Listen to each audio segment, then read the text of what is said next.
এই সংসার বড়ই যন্ত্রণার। আমাদের পরিবারেরই এক সদস্য শুক্লা চক্রবর্তী, তিনি লিখছেন যে আমার নিজের মা আমাকে বারবার আমার দুর্বল জায়গায় আঘাত করে। আমি আর নিতে পারছি না, তাই ওনার সাথে খুব একটা কথা বলি না। নিজের মা যদি সন্তানের সাথে এরকম ব্যবহার করে, তাহলে সেই দুঃখ রাখার জায়গা তো কোথাও থাকে না। ব্যথা পেলে, দুঃখ পেলে মার কাছেই তো সন্তানেরা আশ্রয় নেয়, কিন্তু নিজের মায়ের সাথে যখন দূরত্ব তৈরি হয়, তখন সেই দূরত্ব ঘুচবে কি করে?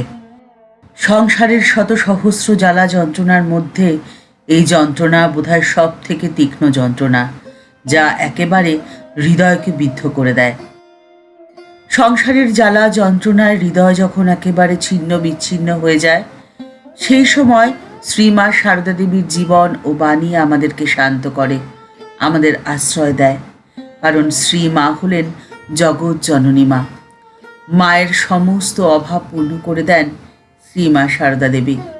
আজকের পর্বে মায়ের জীবনের কিছু উল্লেখযোগ্য ঘটনা আপনাদের সাথে শেয়ার করে নিচ্ছি, যে ঘটনাগুলো আপনাদের মনকে শান্ত করবে এবং সমৃদ্ধ করবে আপনার জীবনকে। এই জগৎ সংসারে কোনো কিছুই বিনা কারণে হয় না। প্রত্যেকটি ঘটনার পেছনেই রয়েছে কিছু না কিছু কারণ। প্রত্যেকটি মানুষের জীবনই অমূল্য, কারণ প্রত্যেকটি মানুষেরই এই পৃথিবীতে কিছু না কিছু কাজ রয়েছে, আর সেই কাজ শেষ না হওয়া পর্যন্ত যে তার ছুটি নেই। তাই জীবনকে সব সময় আপনি উপভোগ করুন।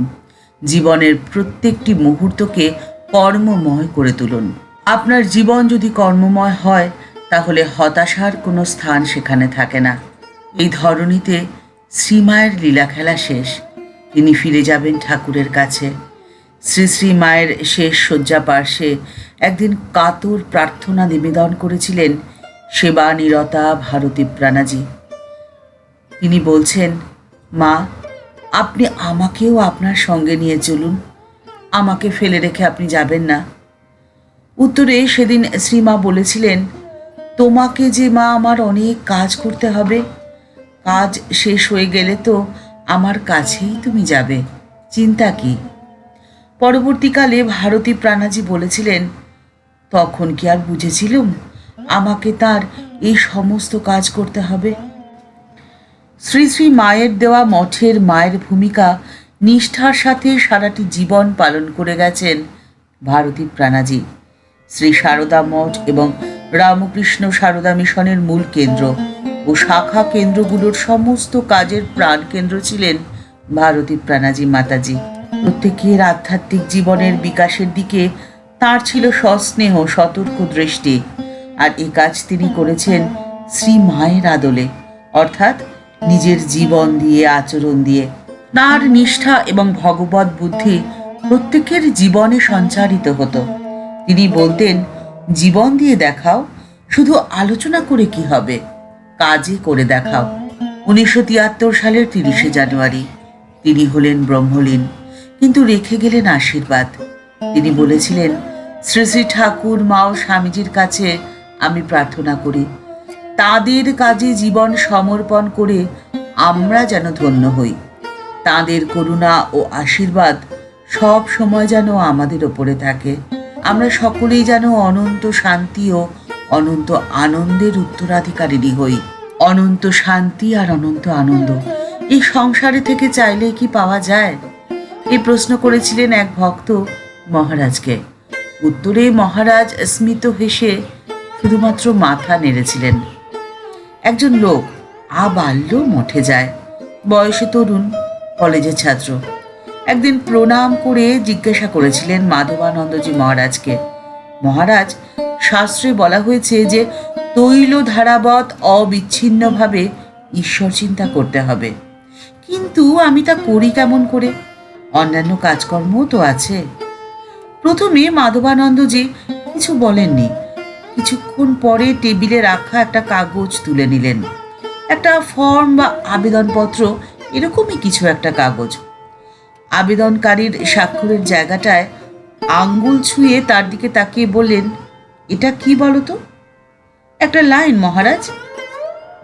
ঠিক, কিন্তু কিরকম লাইন? স্ট্রেট লাইন, মহারাজ সেই তরুণের দিকে তাকিয়ে বললেন, স্ট্রেট লাইন? ভালো করে দেখে তবে বলো। তখন সেই তরুণ উত্তরে বললেন, না না, ডটেড লাইন, ফুটকি ফুটকি দেওয়া। ঠিক বলেছ। তা দেখো, ডটেড লাইন হলেও it has all the effect of a straight line. ফুটকি ফুটকি দেওয়া অর্থাৎ মাঝে মাঝে ফাঁক থাকা সত্ত্বেও এতে সরল রেখার কাজই হয়ে যাচ্ছে, কি তাই না? তাহলে দেখো, তুমি যদি তোমার জন্যে সমস্ত কাজ কর্মের ফাঁকে ফাঁকে ভগবানের নাম করতে পারো, স্মরণ মনন রাখতে পারো, তাহলে তো তোমার ওই তৈল ধারাবৎ অবিচ্ছিন্ন ঈশ্বর চিন্তার ফলই হবে, কি তাই না? আমি কি ভুল বললাম? মহারাজ একটু থেমে উদাস দৃষ্টিতে তাকিয়ে স্নেহপূর্ণ স্বরে বললেন, মা কি বলতেন জানো? মা বলতেন, বাবা আমরা তো মেয়ে মানুষ, সংসারের কাজ তো ছাড়া যাবে না। এই জল দিয়ে ভাতের হাঁড়িটি চাপালাম, চাল ফুটতে লাগলো, সেই ফাঁকে একটু জব সেরে নিলাম, আবার ডালের জল চাপালাম, গরম হতে লাগলো, আবার একটু জব করে নেওয়া গেল, একটু পরে ডাল ছেড়ে আবার জব। এইরকম আর কি বাবা। সংসারের এই গোলক ধাঁধায় আপনি যদি আপনার নিজের জীবনকে সরল রেখায় নিয়ে যেতে চান, আপনি যদি চান আপনার প্রত্যেকটি কাজ সুস্থ এবং সুন্দরভাবে সম্পন্ন হোক, আপনার জীবন হোক আনন্দময়, তাহলে মায়ের এই আদেশকে আপনি আপনার জীবনে পালন করুন। আপনি একবার পালন করেই দেখুন, দেখবেন আপনার জীবন অনেক বদলে গেছে। কারণ আপনার মন আনন্দে ভরে থাকবে। মনের যতটুকু ফাঁক থাকে, কাজের ফাঁকে আপনার মনে যতটুকু খালি জায়গা থাকে, সেই জায়গাটি তো ভরে থাকবে মাতৃ নামে।